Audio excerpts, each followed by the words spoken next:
BBC Nepali सेवाको बिहानी पहबाट विष्णु पोखरेलको नमस्कार। आज कार्यक्रममा उपत्यकामा रोपिएको एउटा जातको धान नपसाएपछि कानूनी कारबाहीको गृह कार्य थालिएको अधिकारीहरूको भनाई, कसरी कारबाही गर्न सकिन्छ भनेर हामी 10-15 दिनभित्रमा राष्ट्रिय विभजन समितिको बैठक कल गर्दैछौँ। अनि पेट्रोलियम पदार्थको भारी यत्रो मूल्य वृद्धि भएर कुन चाहिँ निजी क्षेत्रका सवारी चल्छन्, म तपाईँलाई सबैलाई प्रश्न गर्न पनि चाहन्छु। इन्धनको मूल्य बढ्दा पनि भाडा समायोजनमा सरकारले चासो नदेखाएको यातायात व्यवसायीको गुनासो र युक्रेनी राष्ट्रपतिलाई भेट्न खतरनाक रेल यात्रा गरेर युरोपका 3 नेता किएभमा। तर सुरुमा आजका प्रमुख विश्व समाचार। सञ्जीव गिरीबाट समाचार सुन्नुहोस्।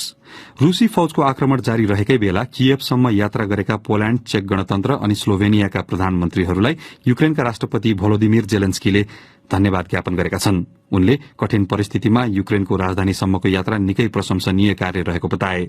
पोल्याण्डका प्रधानमन्त्री मातेउस मोराभियत्स्कीले उनकै शब्दमा क्रूर आक्रमणको प्रतिकारको प्रशंसा गर्दै युक्रेनीहरूले आफ्ना साथीहरूको सहयोगमा भरोसा गर्न सक्ने बताएका छन्। रूसले किएभमा आक्रमण जारी राखेका बेला उक्त शहरमा 35 घण्टा लामो कर्फ्यू जारी छ। रूसी सेनाको घेराबन्दीमा परेका झण्डै 30,000 सर्वसाधारण मंगलबार अन्यत्र जान सफल भएको युक्रेनका अधिकारीहरूले बताएका छन्। झण्डै 20,000 मानिस दक्षिणी शहर मरियुपुलबाट संयौं कारमा मानव निकास मार्ग हुँदै निस्कन सफल भएका हुन्। रूसले उक्त शहरमा आफ्नो पकड बढ़ाउँदै लगेको छ। रूसी सेना छलेर जानका लागि कच्ची सड़कको प्रयोग गरेका केही सर्वसाधारणले आफूहरूको यात्रा कष्टपूर्ण रहेको बताए। तिनैमध्ये एक महिला भन्छिन्, हामीले केही पनि नखाएर बाँच्यौं। ग्यास अनि विद्युत आपूर्ति बन्द भएपछि घरहरूको बीचमा हामीले खाना पकाउने गरेका थियौं। एक युक्रेनी महिलाको भनाई। मरियोपुलका स्थानीय अधिकारीहरूका अनुसार सेनाले उक्त शहरको मुख्य अस्पताल आफ्नो नियन्त्रणमा लिएको छ, जहाँ 400 भन्दा बढ़ी बिरामी अनि चिकित्सकीय कर्मचारी छन्। युक्रेनका उप प्रधानमन्त्रीले उनीहरूलाई बन्दीको रूपमा व्याख्या गरेका छन्। तपाई बीबीसी नेपाली सेवा सुनिरहनु भएको छ। अमेरिकी राष्ट्रपति जो बाइडेनले युक्रेनलाई $13 अर्ब भन्दा बढ़ीको सुरक्षा सहायता समावेश एक विधेयकमा हस्ताक्षर गरेका छन्। रूसी राष्ट्रपतिको युक्रेनमाथिको आक्रमणले विश्वका सबै मानिसलाई एकीकृत बनाएको र अमेरिकी संसदमा पनि डेमोक्रेट र रिपब्लिकनहरूलाई एकै ठाउँमा उभ्याएको उनले बताए। उत्तर एटलान्टिक सन्धि संगठन नेटोको आपतकालीन बैठकमा भाग लिन बाइडेन आगामी साता युरोप जाँदैछन्। ब्राजिलका ठूला खानी कम्पनीहरूले अमेजन क्षेत्र सहित आदिवासी क्षेत्रहरूमा खानीलाई वैधानिक बनाउनका लागि राष्ट्रपति जैर बोल्सोनारोले प्रस्ताव गरेको कानूनको निन्दा गर्दै विज्ञप्ति जारी गरेका छन्। रियो टिन्टो लगायतका कम्पनीलाई प्रतिनिधित्व गर्ने द ब्राजिलियन माइनिङ इन्स्टिट्यूटले उक्त प्रस्तावलाई अनुचितको संज्ञा दिएको छ। बोल्सोनारोले भने युक्रेनमा युद्ध भइरहेको अवस्थामा ब्राजिलले विगतमा रूसबाट आयात गर्दै आएको मल उत्पादन गर्नका लागि नयाँ खानीहरूको प्रयोग गर्न आवश्यक रहेको तर्क गरेका छन्।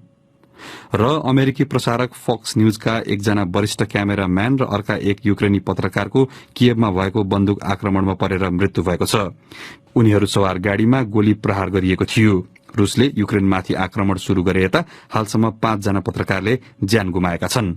यो बीबीसी नेपाली सेवा हो।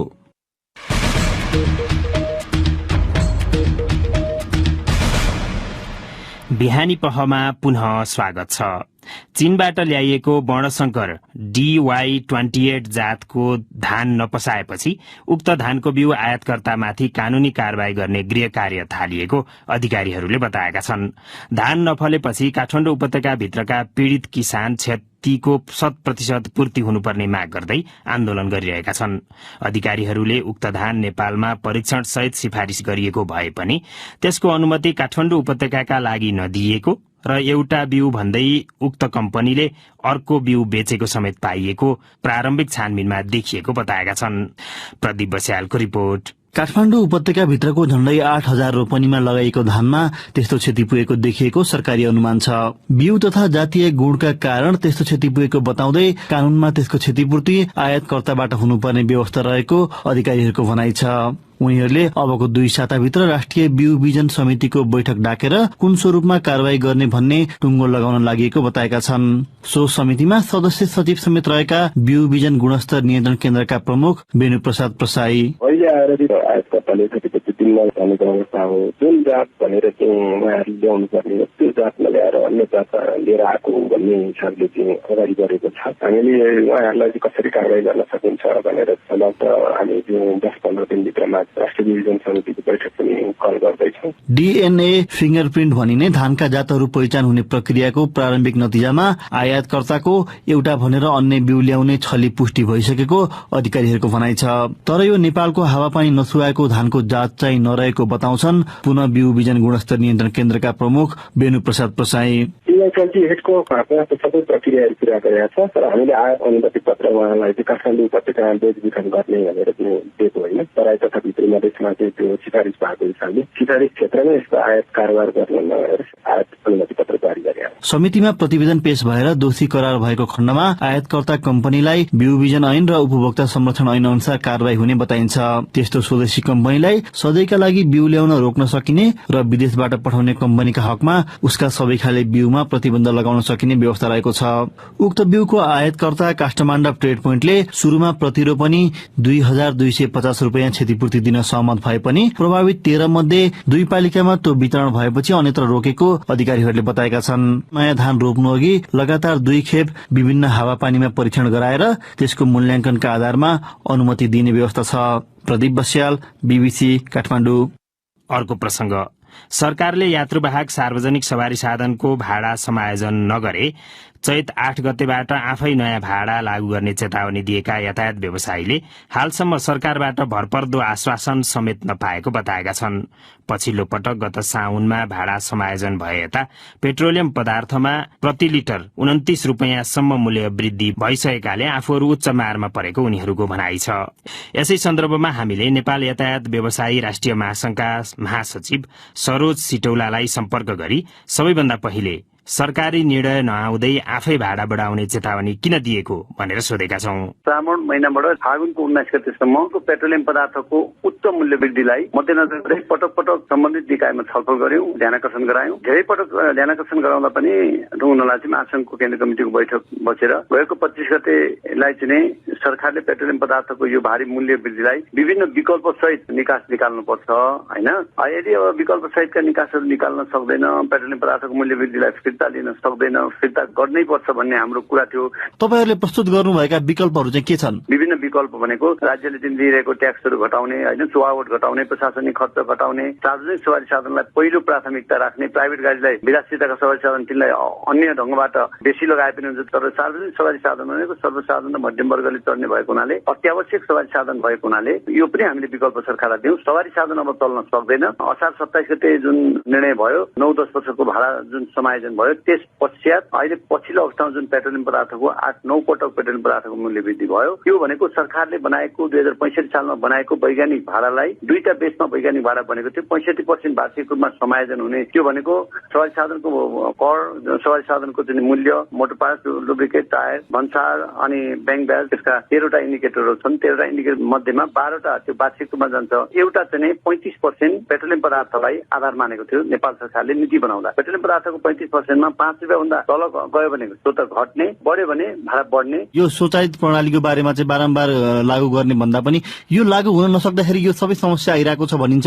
यो चाहिँ किन लागू हुन सकिरहेको छैन? हो, यो सरकारको ठूलो कमजोरी हो। सरकारले बनाएको नियम, सरकारले बनाएको नीति, आयल निगममा पूर्ण रूपमा स्वामित्व भएको आयल निगम, जहाँ आपूर्ति मन्त्रालयकै सचिवजी नै त्यसको बोर्डको संयोजक भने पूर्ण रूपको स्वामित्व रहेको आयल निगम चाहिँ घाटा पर्दा पूर्ण रूपले जति पनि बढाएर जाने, सारा उपभोक्तालाई घाट सेट्दै जाने, त्यसमा पनि सार्वजनिक सवारी साधन मुलुकको सबैभन्दा ठूलो उपभोक्ता हो। 75 देखि 80% चाहिँ सार्वजनिक सवारी साधनले पेट्रोलियम पदार्थको खपत गर्छ। त्यसलाई चाहिँ किन त व्यवस्था भयो, त्यो पनि स्वचालित हो। 65% लाई ओझेलमा राख्दै गयो। एक पटक चाहिँ पहिला 75 सालमा चाहिँ पेट्रोलियम पदार्थको मूल्य वृद्धि बेसी हुँदा 75 साल असोज 7 गते 10% चाहिँ पेट्रोलियम पदार्थको मूल्य वृद्धि भएपछि समायोजन 75 सालमा को असोज 7 गते गरेको थियो। त्यसपटक अहिले पछिल्लो अवस्थामा हाम्रो कुरा के नै अहिलेको यो प्रणालीलाई स्वचालित ढंगबाट सरकारले अपडाउन गराउनु पर्छ र चलाउनु पर्छ। सिस्टम यदि चलायो भनेदेखि, स्वचालित प्रणालीको सिस्टम चलायो भने यो हाम्रो कुरै होइन, सरकारको कुरै होइन, अटोमेटिक त्यो सिस्टमले चाहिँ अपडाउन हुने हो। हाम्रो पनि घट्दाखेरि हामीले पनि घट्नुपर्छ, त्यो हामीले भनिरहनै पर्दैन। यो स्वचालित प्रणाली लागू नहुनुमा चाहिँ अहिलेसम्म अवरोधहरू चाहिँ के हो तपाईँहरूका दृष्टिमा चाहिँ? अवरोध भनेको त अब सरकारले नै गर्नुपर्ने कुरालाई नै नगर्देपछि त सो त अवरोध भइहाल्यो। त मैले भनिहालेँ, हामीले 35% मात्रै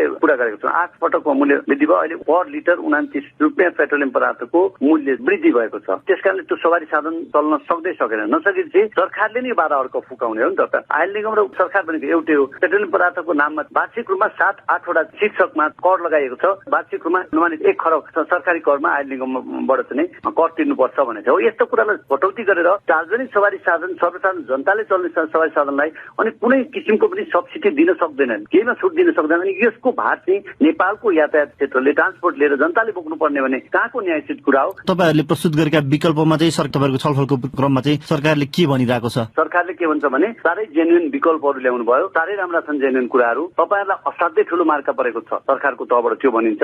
तर मार्का पर्यो भनेर पपुलर मिठो बोली भनेर नि, तर कार्यान्वयन पक्षमा जब जब सङ्कट पर्छ नेपालको ट्रान्सपोर्टले राज्यलाई सहयोग गरेको छ। त्यस कारणले यी किसिमका विकल्पहरू नरुजिकन सरकारले हुन्छ भइहाल्छ भनेर तेल त 1 मिनेटमा मिनेटमा तेल हाल्नु परेको छ। अझ अब तपाईँको 16 तारिक हुँदैछ, फेरि अर्को बढेर आउने होला। अब कसरी धान्ने? पर लिटर चाहिँ 29 रुपियाँ भनेको नो द जोक के? कति भाडा बढ्ने भन्ने कुरा तपाईँहरू र सरकारहरू बीचको सहमतिबाट बढ्ला, तर भनेपछि अब तपाईँहरूको मूल्याङ्कनमा चाहिँ कति प्रतिशत जति भाडा बढाउन पर्ने देखिन्छ? नै, हामीले क्लियर रूपमा दिएका छौँ। बसहरू तर्फ चाहिँ यात्रुवाहक सवारी साधनमा चाहिँ 9.3% निस्केको छ। त्यसै गरेर मालवाहक सवारी साधनमा पहाडतर्फ 11 पोइन्ट कति समथिङ त्यस्तै निक्लेको छ र तराईमा चाहिँ 12 पोइन्ट समथिङ त्यस्तै निक्लेको छ। यात्रुवाहक मालवाहकमा त्यो निस्केको छ। अहिलेको पेट्रोलियम पदार्थको फेरि पछि बढ्यो भने त्यसलाई टेकेर पनि निकाल्नुपर्छ। अन्तिममा अब यो सरकारले बढाएन भने आफै तपाईँहरूले स्वघोषित रूपमा भाडा बढाउने जुन अल्टिमेटम दिनुभएको छ, त्यसले अब कानून उल्लङ्घनको तर्फ गइरहेको छ कि त्यो राम्रो सन्देश दिएन भन्नेहरू पनि छन् नि? कानून उल्लङ्घन गर्न कसले लगाइरहेको छ के? आज कुन चाहिँ इन्डस्ट्री, कुन चाहिँ अन्तर्राष्ट्रिय क्षेत्रमा यत्रो पेट्रोलियम पदार्थको मूल्य चाहिँ भारी यत्रो मूल्य वृद्धि भएर कुन चाहिँ निजी क्षेत्रका सवारी चल्छन्? म तपाईँलाई सबैलाई प्रश्न गर्न पनि चाहन्छु। हाम्रो के भन्छ, पेट्रोलियम पदार्थको मूल्य वृद्धि यदि नहुने भने हामी सवारी साधनको भाडा बढाउनै पर्दैन, बिल्कुलै पर्दैन। तर हामीले भनेका छौँ एउटा कुनै विषम परिस्थिति आयो भने विभिन्न विकल्पहरू लिनु पर्यो। विकल्प नलिने एउटा सवारी साधनमा छन्काइदिने अनि कानूनभन्दा फरक गइयो भनेर त्यसरी ठुलो पपुलर कुरा जनतामा लगेर भ्रम छर्ने काम गरेर नेपालमा अनुमानित 10 खरब लगानी भएको क्षेत्रलाई टाट पटाउन र नेपाली सर्वसाधारण जनतालाई यो सेवालाई अत्यन्त चाहिँ अस्तव्यस्त ध्वस्त बनाउने रणनीति भइरहेछ। यो किन भइरहेछ हामीले पनि बुझिरहेका छैनौँ। उनी थिए नेपाल यातायात व्यवसायी राष्ट्रिय महासंघका महासचिव सरोज सिटौला। साथै प्रदीप बस्यालसँग कुरा गर्दै बिहानी पहको अन्तिम प्रसंग देश बाहिरको। रूसी आक्रमण चर्किएसँगै युक्रेनको साथमा उभिनका लागि पोल्याण्डदेखि किएभसम्म लामो खतरनाक रेल यात्रा गरेर पुगेका 3 जना युरोपेली नेताहरूको युक्रेनले प्रशंसा गरेको छ। उनीहरूलाई युक्रेनी राष्ट्रपतिले धन्यवाद ज्ञापन गरेका थिए। ती नेताहरूले चाहिँ आफूहरूसँग कुनै म्यान्डेट नभएको तर युक्रेनलाई समर्थन गर्न त्यहाँ पुगेको बताएका छन्। बीबीसी विवरणमा आधारित रिपोर्ट सुनौ सञ्जीव गिरीबाट। मंगलबार साँझ कियवमा कर्फ्यू लागू रहेकै बेला पोल्याण्ड, स्लोभेनिया र चेक गणतन्त्रका प्रधानमन्त्रीहरूले युक्रेनी राष्ट्रपति भोलोदिमिर जेलेन्स्कीसँग भेट गरेका थिए। युरोपेली संघले सम्भावित सुरक्षा खतराहरूबारे चेतावनी दिएपछि उक्त यात्राको योजना पोल्याण्डले बनाएको बताइएको छ। हामी तपाईहरूको साहसी लड़ाईको प्रशंसा गर्छौं। हामीलाई थाहा छ तपाईहरूले हाम्रो जीवनका लागि पनि लडिरहनु भएको छ। तपाईहरू एक्लो हुनुहुन्न, हाम्रा देशहरू तपाईका साथमा छन्। भेटपछि सामाजिक सञ्जाल ट्विटरमा पेत्र फियालाले लेखे, पोल्याण्डका प्रधानमन्त्री माटेउस मोराभियत्स्कीले आफूहरूले युक्रेन गुमाए युरोप अहिलेकै जस्तो नहुने टिप्पणी गरेका छन्। मोराभियत्स्की, फियाला र स्लोभेनियाका यानेस यान्सा गत फेब्रुअरी 24 तारिखमा रूसले आक्रमण शुरू गरे यता युक्रेनका राष्ट्रपति भोलोदिमिर जेलेन्स्कीलाई भेट्ने प्रथम अन्तर्राष्ट्रिय नेता हुन्। तपाईको भ्रमण युक्रेनका लागि समर्थनको शक्तिशाली अभिव्यक्ति हो, जेलेन्स्कीले कियव पुगेका नेताहरूको समूहलाई भनेको बताइएको छ। कियवमा युरोपका 3 नेतासँग छलफल भइरहेका बेला ठूलो विस्फोटनको आवाज सुनिएको थियो। युक्रेन पुगेका नेताहरूले आफूहरूसँग कुनै निश्चित म्यान्डेट नरहेको तर फ्रान्समा गत हप्ता भएको युरोपेली संघको सम्मेलनका क्रममा उल्लेख गरिएका कारण ब्रसल्सका नेताहरूलाई भ्रमणबारे जानकारी रहेको बताए।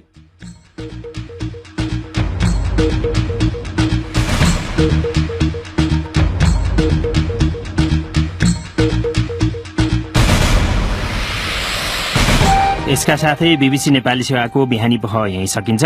बेलुकी 8:45 बजे साँझ पह लिएर हामी फेरि उपस्थित हुनेछौं। त्यसबेलासम्मका लागि हामी सबैलाई बिदा दिनुहोस्। नमस्कार।